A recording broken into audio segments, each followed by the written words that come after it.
Not since the end of World War II, at the height of the baby boom, have there been so many kids in our midst. There are now more than 52 million kids under 12 in all in the United States, the biggest burst in the U.S. youth population in half a century. And for American business, these kids have come to represent the ultimate prize. An unprecedented, powerful, and elusive new demographic to be cut up and captured at all costs.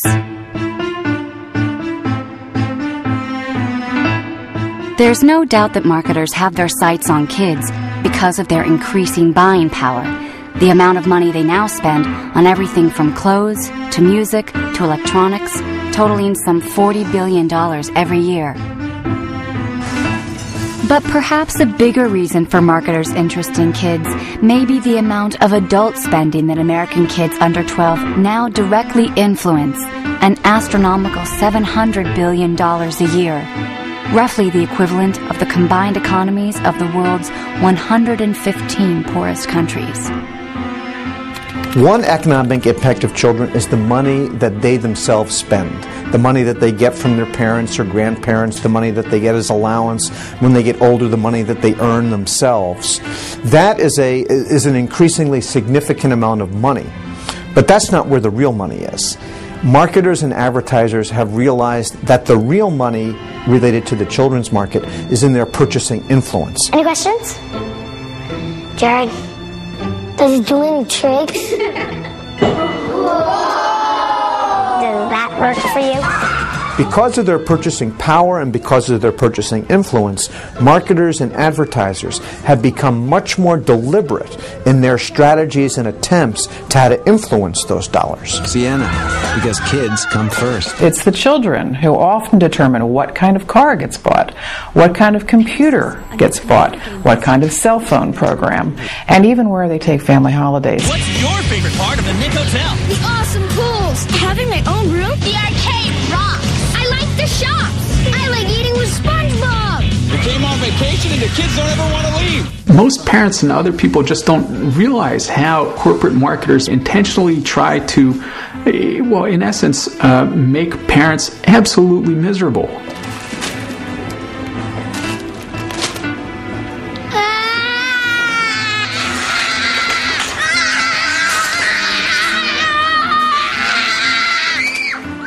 Corporate marketers have actually studied the whole nagging phenomenon, which corporations do nagging better, and they provide advice to corporations about, what kinds of tantrums work better. Children sometimes say, can I, as much as 9 times.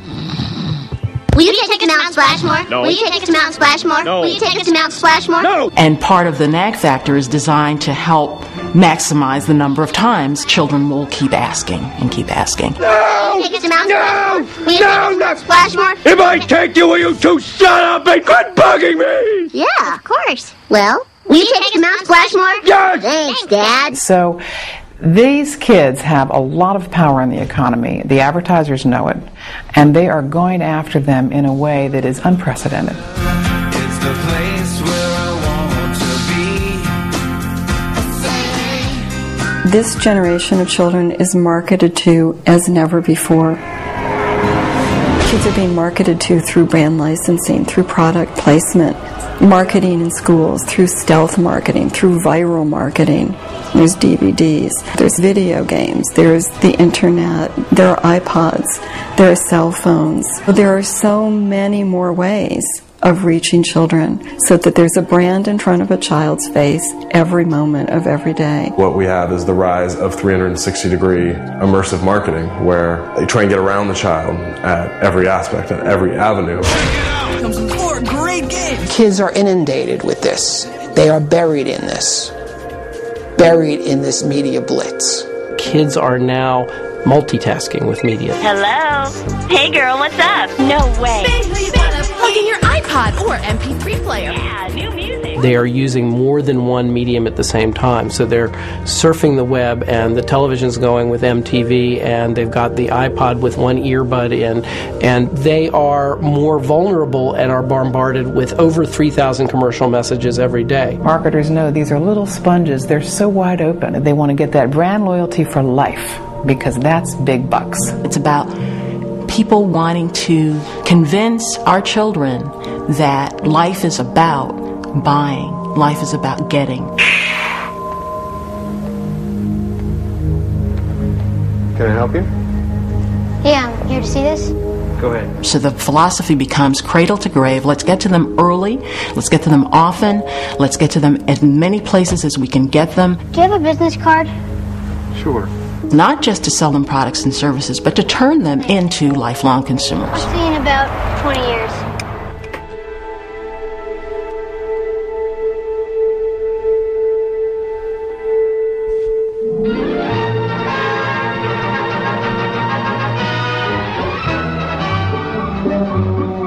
Though grown-ups represent the greater part of any community's purchasing power, children very definitely are an influence in the purchasing of everyday commodities.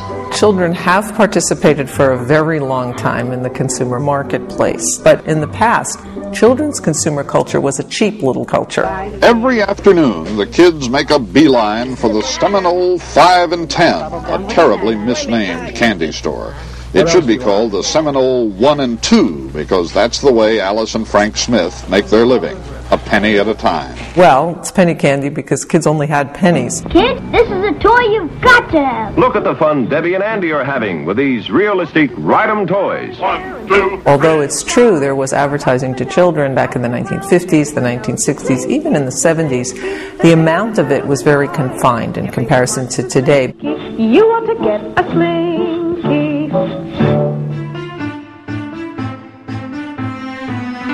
Advertising to kids may have been confined during the 70s, but it was during this period that it would come into its own as an industry, triggering a counter-movement to end youth marketing altogether, and setting in motion a series of policy decisions that would ultimately determine the industry's future. A seminal event was in the late 70s when the Federal Trade Commission advocated a ban on advertising to children 8 and under. The Federal Trade Commission staff believes that children are deceived by television advertising, particularly commercials for cereal with sugar in it, and it wants to stop all advertising aimed at young children. This ban was based in part on concern about sugar cereals and cavities, and also based on research that indicated that children 8 and under did not understand the persuasive intent of advertising. Are you saying that every message directed to the older child, the child between 8 and 12, is inherently deceptive? That's right. I think the child cannot bring enough information to bear not to be deceived and to have an unfair trade practice. So what ended up happening was the industries that were going to be affected, the toy industries, the sugar cereal companies, went to Congress. And that in an American democratic capitalistic society, we all must learn, top to bottom, to care for ourselves. And what the last thing we need in the next 20 years is a national nanny. And Congress ended up taking away a lot of the FTC's authority to regulate marketing to children. Far from addressing consumer advocates' concerns about the impact of advertising on kids, in 1980, Congress passed the FTC Improvement Act. The law mandated that the FTC would no longer have any authority to promulgate any rules regarding children's advertising. The Congress of the United States, under pressure from advertisers and marketers, actually took away from the Federal Trade Commission the right, the authority to regulate advertising and marketing to children. And what little remained of government's power to regulate children's advertising would be dealt a final, fatal blow in the early 1980s. Government is not the solution to our problem. Government is the problem. In the 1980s, this country was in a situation of falling in love with the market, thinking that the market was the solution to everything, and of deregulating industry. For those of you with television stations, I have an announcement. As you know, I've never liked big government, and I think you will agree there's no reason to substitute the judgment of Washington bureaucrats for that of professional broadcasters. By 1984, the Reagan administration had completely deregulated children's television. All bets were now off. Corporations now realized that Congress was not going to do anything to restrict their power to marketing to children, and they now actually had more power. And lo and behold, a lot of really smart marketers discovered children as a huge market. In In the decades prior to deregulation, kids' consumer spending increased at a modest rate of roughly 4% a year.